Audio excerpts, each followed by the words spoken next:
Soir. C'est un vrai plaisir de vous retrouver ce soir pour cette rentrée, pour cette première rencontre de rentrée. Alors, cette rentrée, elle est, semble-t-il, sous de meilleurs auspices que celle que nous avons connue l'an dernier. Les chiffres de la pandémie sont encourageants. Le taux d'incidence, pour la première fois, est passé sous la barre des 100. Donc, encourageant, ça ne veut pas dire pour autant qu'il faut relâcher encore la prudence, hein, respecter les gestes barrières. Bon, là, j'ai enlevé le masque parce que je suis loin, mais je le porte bien sûr régulièrement.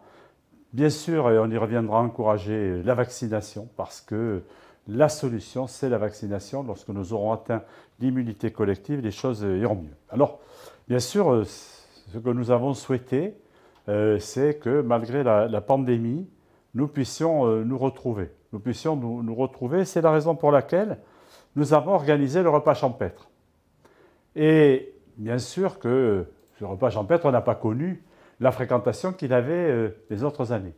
Cependant, c'est plus de 800 cassoulets qui ont été servis et près de plus de 1000 personnes sont venues à ce repas champêtre, qui démontre qu'il y avait une vraie nécessité, qu'il y avait une vraie envie, chez vous, chez moi, chez tout le monde, de pouvoir se retrouver.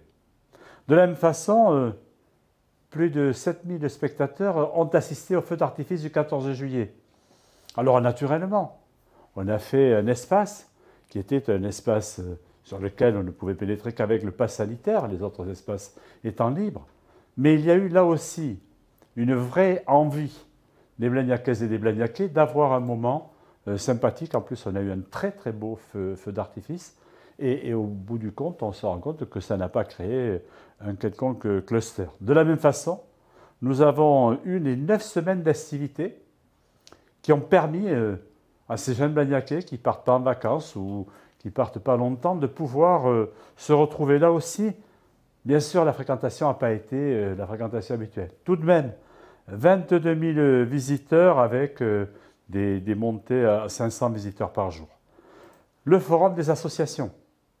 Nous avons souhaité effectivement organiser le forum des associations avec 4000 visiteurs.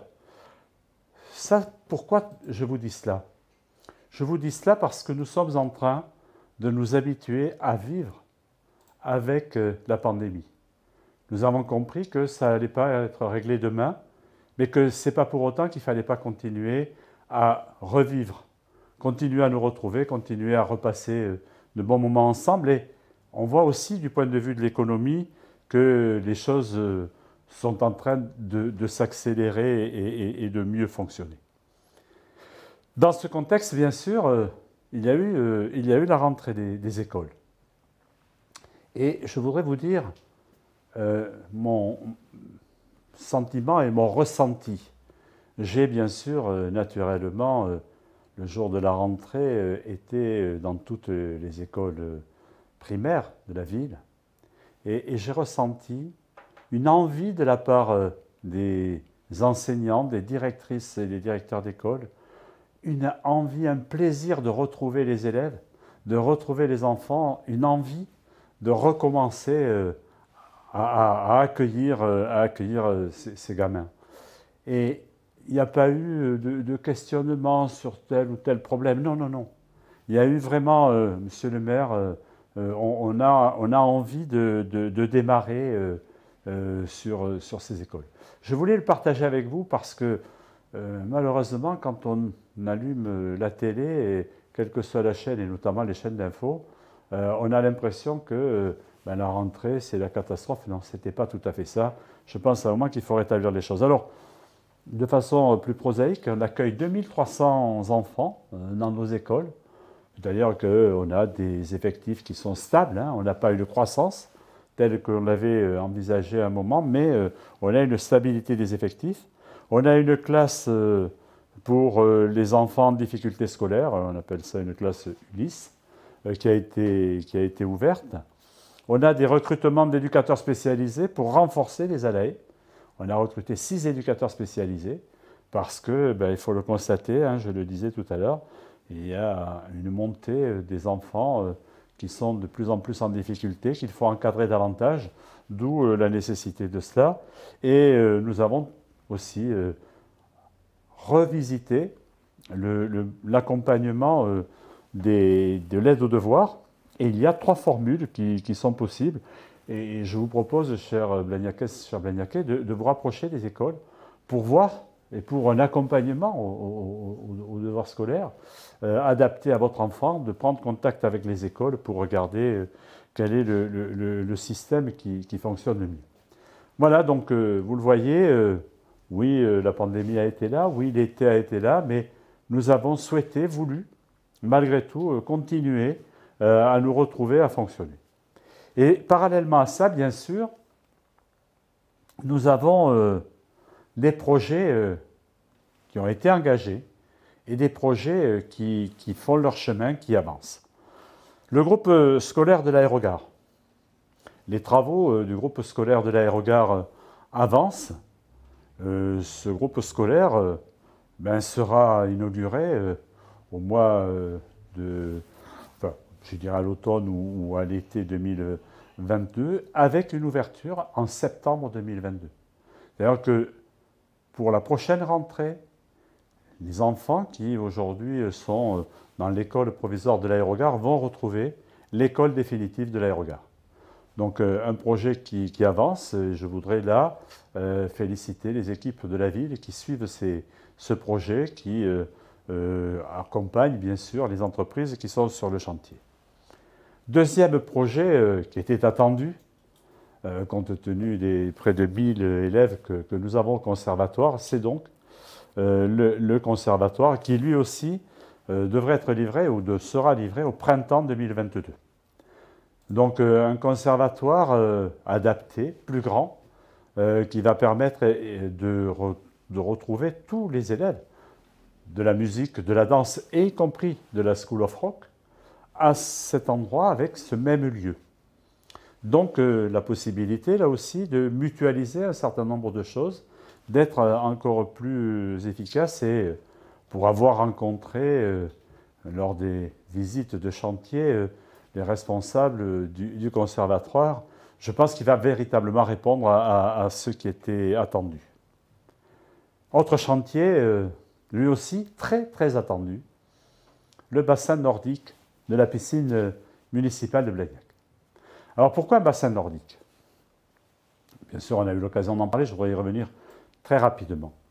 Nous avons aujourd'hui des difficultés, bien que nous ayons le bassin d'été, la piscine d'hiver, le bassin d'apprentissage, nous avons aujourd'hui des difficultés pour accueillir toutes celles et tous ceux qui veulent utiliser la piscine. Il y a aujourd'hui une vraie demande d'utilisation et d'envie de nager. Je pense que les médecins prescrivent aussi ces exercices de natation. Et donc, ça veut dire que ça se bouscule un petit peu dans le bassin. Et les lignes d'eau, certains me disent, vous comprenez, monsieur le maire, on ne peut pas nager, on ne peut pas, etc. Donc, l'idée, avec le bassin nordique, c'est de pouvoir ouvrir le bassin, enfin la piscine d'été, de pouvoir l'ouvrir l'hiver. Comment on fait? L'eau va être chauffée à 28 degrés. Naturellement, les gens ne vont pas sortir pour entrer dans le bassin. Donc, ça veut dire qu'il faut un aménagement pour pénétrer dans l'eau, dans un espace chauffé et couvert, et ensuite pouvoir nager. En même temps, c'est une opération qui nous permet de rénover un bassin qui commençait à être très vieux et qui avait de nombreuses fuites. Mais de rénover aussi tout l'espace de vestiaire, etc. Donc ça veut dire que là aussi, pour cet été 2022, il y aura l'ouverture de ce bassin d'été. Alors on n'a pas ouvert la piscine d'été cette année, mais on ne l'a pas ouverte parce que les travaux étaient en cours, mais on a fonctionné. Et puis, on a Audi Sud. Alors je vais m'arrêter un instant sur Audi Sud. Audi Sud est un équipement, un bâtiment qui a 30 ans. Et donc, au bout de 30 ans, on est amené à revenir sur cela. Et donc, oui, il fallait faire des travaux. Mais avant de faire les travaux, j'ai souhaité que l'on fasse un audit.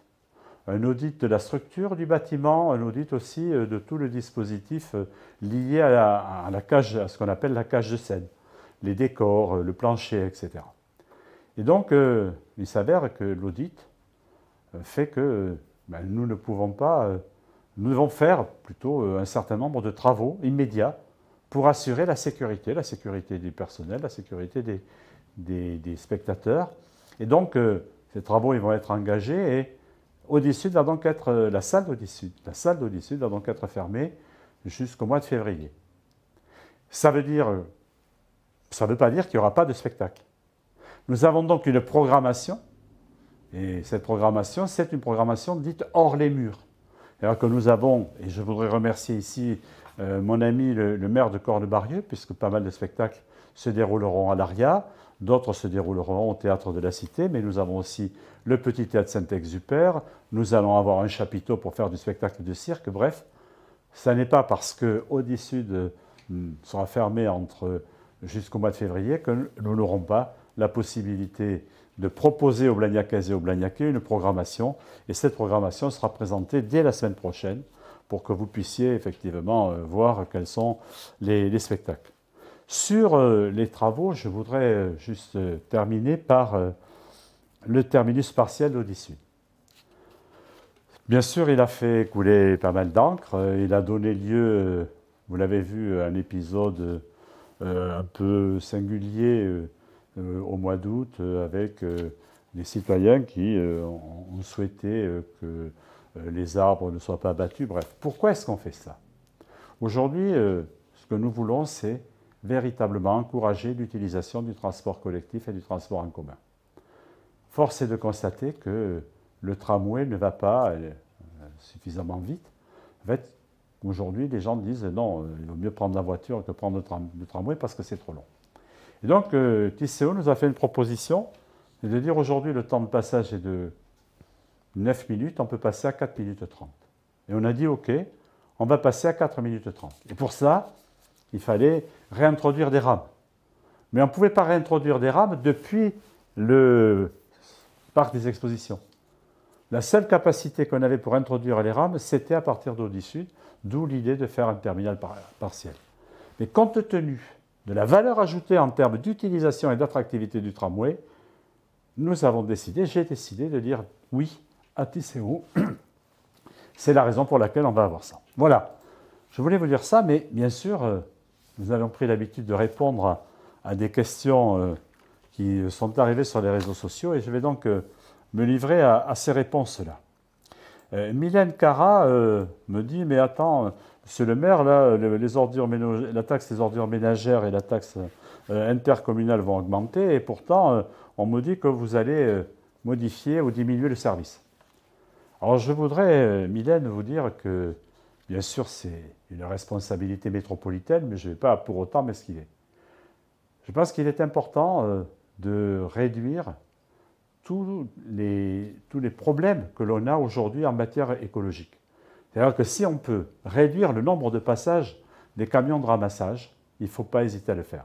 Donc oui, on va passer d'une collecte de 2 fois par semaine à 1 fois par semaine pour ce qui est des déchets ménagers, avec, pour ceux qui le souhaitent, un changement de container et un ramassage d'1 fois tous les 15 jours pour le tri sélectif, avec là aussi un changement de container.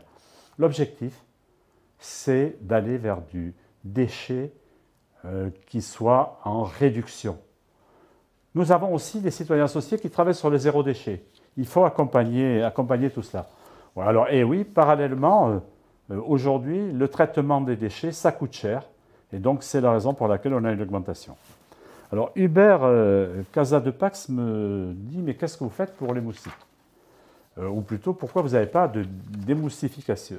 Alors, 2 choses. D'abord, on fait. Je vous le dis, hein, on a 200 pièges pour les moustiques. On met de la démoustification sur les eaux stagnantes. En revanche, ce que je veux vous dire, Hubert, c'est que nous ne pouvons pas, nous, décider à un moment, dans un quartier, de balancer du produit pour tuer les moustiques. Cela ne peut être fait qu'avec l'autorisation de l'Agence régionale de santé et dans des conditions qui sont des conditions extrêmement encadrées. Et donc oui, on a une démarche depuis plusieurs années pour réduire l'impact des moustiques. Armelle Gounod-Delaunay, elle me parle de l'incivisme autour des colonnes enterrées. Je lui dirais oui. Croyez-moi, je le déplore autant que vous, Armelle. Et en fait, il va falloir qu'on se passe à une autre phase, qui est la phase de la sanction, pour les comportements qui ne sont pas acceptables autour des colonnes enterrées. On a fait ça là aussi dans une perspective écologique, et puis aujourd'hui, on se rend compte qu'on n'a pas les comportements qu'on pourrait avoir. Alors Stéphanie Delpoux qui me dit « Oh là là, qu'est-ce que vous me faites à Bélisère ?» Et elle craignait qu'on ne fasse à Bélisère ce que l'on a fait à Cervanty. Alors je vais la rassurer, non, Bélisère va rester en double sens. En revanche, on va mettre ce qu'on appelle des chaussidous, c'est-à-dire effectivement une partie cyclable. Et donc il faut apaiser la circulation pour pouvoir mettre en place cette partie cyclable. Et puis Pascal Aîné qui me demande ce que l'on fait pour réduire la voiture en ville par rapport au rapport du GIEC. Alors c'est vrai que le rapport du GIEC est alarmant. Il est alarmant et quand on voit aujourd'hui ce que sont les incendies qui ravagent un petit peu partout dans le monde les espaces forestiers, quand on voit la déforestation volontaire en Amazonie, c'est vrai qu'il y a de quoi s'inquiéter. Nous devons avoir une politique qui est la politique du colibri. Chacun doit apporter sa pierre à l'édifice de ce dispositif. Et ce que je vous invite à faire, cher Pascal, c'est de venir aux assises de la mobilité dont on va parler, ça me fait la transition, maintenant, puisque effectivement nous avons décidé de lancer ces assises de la mobilité. Gérard Rassoul reviendra avec moi dans un live pour parler des questions de mobilité, du plan de circulation, mais les assises de la mobilité s'accompagnent aussi de la fête de la nature. Et pour parler de la fête de la nature, je vais accueillir celle qui est au pilotage de la fête de la nature, c'est Camille Menzoué, qui est adjointe au maire en charge de toutes les questions d'environnement. Bonsoir Camille. Bonsoir à tous, merci pour l'invitation. Merci Camille. Alors Camille, est-ce que vous pouvez nous dire véritablement ce qu'est cette fête de la nature et de la mobilité, quand est-ce qu'elle commence et ce qui va se passer? Alors c'est en réalité un week-end très riche en événements. La fête de la nature et des mobilités, c'est une manifestation. C'est la manifestation de la ville de Blagnac qui permet de mettre en lumière les actions de la ville, de ses partenaires, associations et des habitants au profit de la transition écologique. On s'est engagé auprès des habitants à développer la transition écologique au travers notamment de l'agenda 21 version 3. Cette fête de la nature et des mobilités, comment va-t-elle se dérouler ? Elle commence tout d'abord le vendredi 17 septembre avec la braderie annuelle de la Média Ludo à partir de 17 h qui sera suivie d'un petit concert de Johnny Macam. Cette braderie, elle s'inscrit dans nos engagements, c'est-à-dire l'économie circulaire, sociale et coopérative, qui est un thème cher de notre nouvel agenda 21, mettant à l'honneur le réemploi. La soirée du vendredi soir se poursuivra sur la projection en avant-première d'un film, celui de Cyril Dion, en présence du réalisateur Animal, une initiative de la Maïf et qui fait déjà salle comble, toutes les places ayant déjà été réservées face à la grandeur de l'événement. Sur le samedi 18 septembre, et c'est là où il y a réellement la fête de la nature et des mobilités, il y a tout d'abord le samedi matin, à 9 h 30, dans le cadre des World Cleanup Day, une opération de nettoyage des berges de la Garonne. Cette opération est en lien avec Champ d'Action, l'association, et également les clics du quartier Grenade-les-Prés, qui a lieu au parking B7 à 9 h 30. Ne prenez pas votre matériel, tout est fourni. Ensuite, s'en suivra les assises de la mobilité, on l'a un petit peu évoqué, qui commencera de 9 h à midi au Cinéma Rex. Voilà, et alors après, bon, il y a des choses le samedi après-midi. Et il y a plein de participations. Alors, qu'est-ce qui se passe? Bien sûr. On va aller chercher quoi le samedi après-midi? Alors, le samedi après-midi, ça se déroule au Parc des Ramiers à partir de 13 h 30. Traditionnellement, cette manifestation, elle était pensée, et ce sera toujours le cas sur cette édition, sous forme de village. Il y en aura 5, agriculture et alimentation, village nature, village énergie, village zéro déchet et le village écomobilité. L'idée peut-être est de venir au moyen de modes de déplacement doux, peut-être à pied, en vélo. Il y a également la Kawekin qui va passer spécialement cet après-midi-là pour vous conduire au ramier et de déambuler au sein des différents stands. Alors il y aura des stands de dégustation de la RMR, de la Régie Restauration, le stand de dégustation aussi du miel de Blagnac édition 2020 et puis toutes les associations qui travaillent au quotidien avec la ville de Blagnac sur des sujets tels que le zéro déchet, avec l'autopsie d'une poubelle, et également les habitants qui seront présents sur cette manifestation avec nos 2 groupes de citoyens associés qui présenteront donc leurs travaux sur le zéro déchet et sur le plan vélo. Alors d'habitude, bien sûr, il y a une fréquentation importante à l'occasion de cette fête, on attend du monde. Et puis il y a une orientation aussi vers la pratique des Blagnacais. Et les stands sont là pour qu'ils puissent aussi rentrer dans un processus un peu opérationnel. Oui, bien sûr, les ateliers sont à destination tant des enfants que des adultes.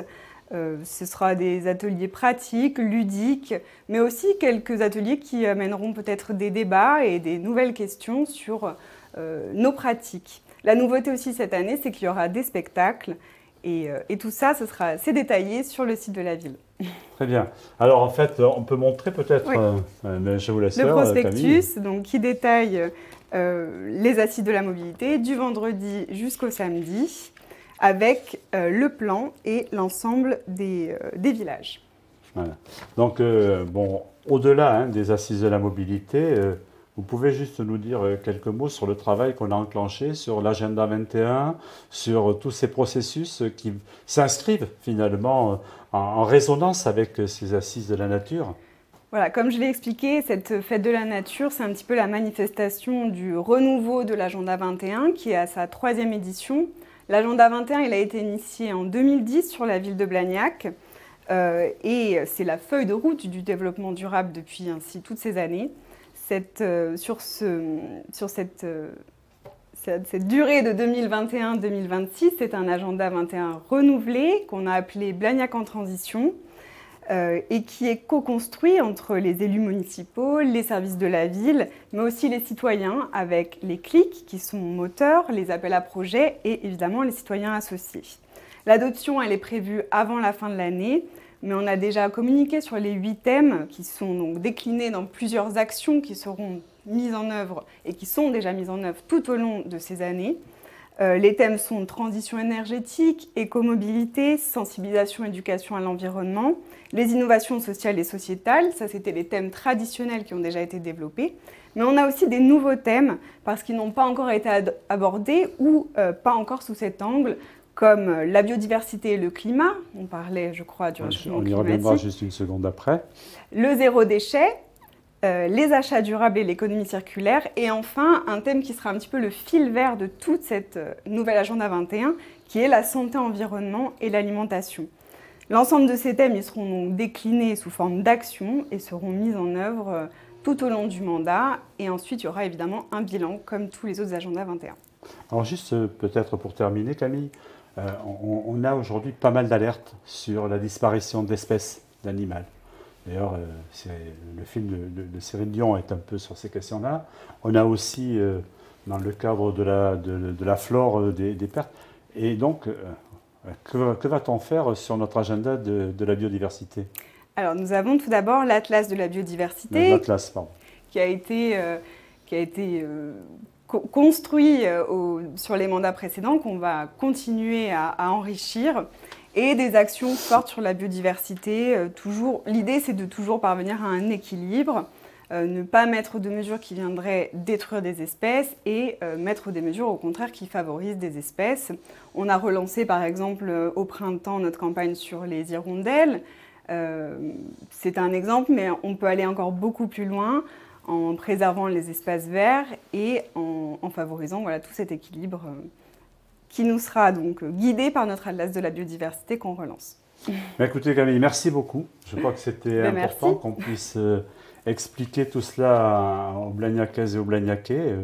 Je crois que tout le monde aura compris que nous sommes véritablement engagés dans le portage de la transition écologique. C'était, vous l'avez dit, en démarrant, c'était un engagement de campagne. Aujourd'hui, on s'attache à répondre à ça. Donc, vous restez avec moi, je vais simplement peut-être évoquer, ça va, je suis bien positionné, bon. Je vais simplement évoquer peut-être les prochains rendez-vous. Donc, les journées du patrimoine, qui vont faire suite précisément le 16 et 17 à la suite. J'avais une question. Ah, pardon. Excusez-moi, j'avais une question. Donc, Cathy Joly qui me dit je tiens sur les éclairages de la ville, notamment ceux du skatepark. Alors, Cathy, vous avez raison. Et nous sommes en train d'engager une opération sur un processus visant à ne plus éclairer la nuit. Donc on est en train, on va faire une opération d'expérimentation.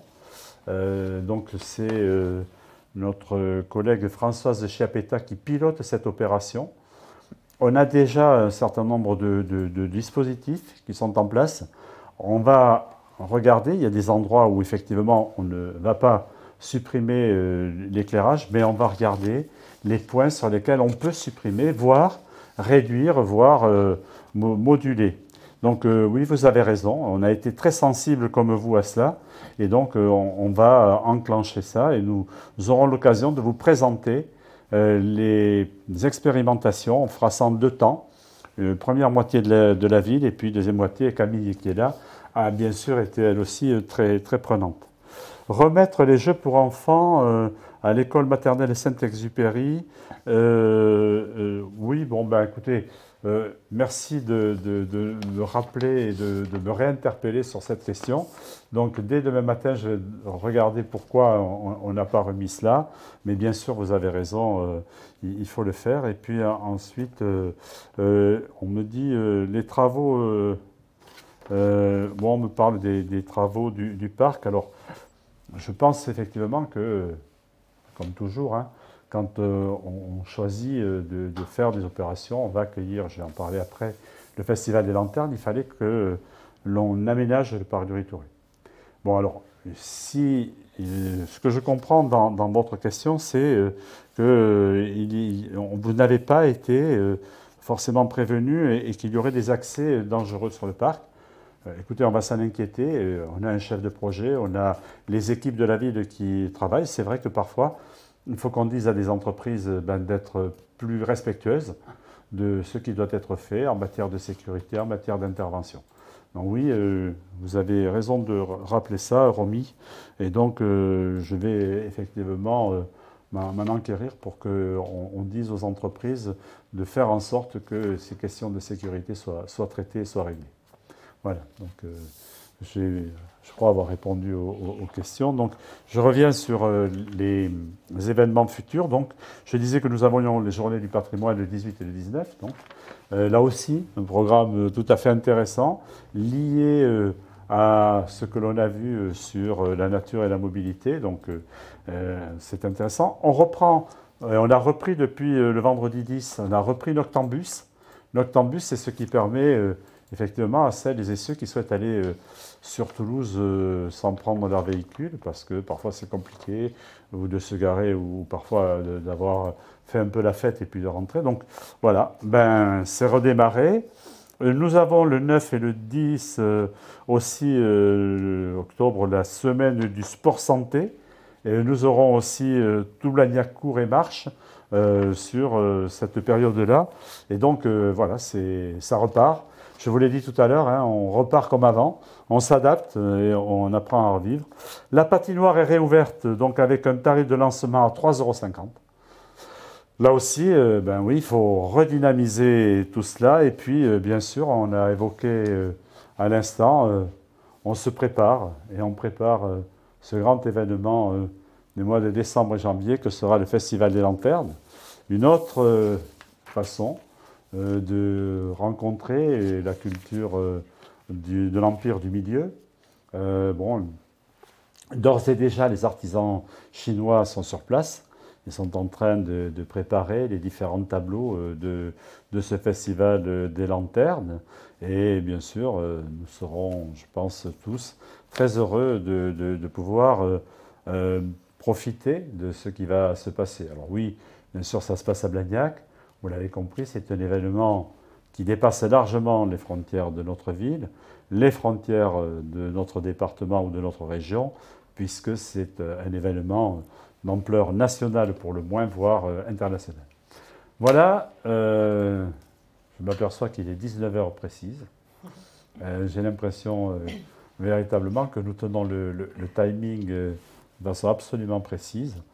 Je vais vous souhaiter à toutes et à tous une bonne soirée, une bonne reprise, même si ça fait déjà quelques jours que nous sommes en place, une bonne rentrée, et puis j'aurai l'occasion de vous retrouver le mois prochain pour d'autres discussions, d'autres échanges et d'autres réponses à vos questions. Dans tous les cas, merci pour celles et ceux qui m'ont envoyé leurs questions. Merci aussi pour les témoignages que vous apportez, et puis à bientôt. Bonne soirée à tous. Merci.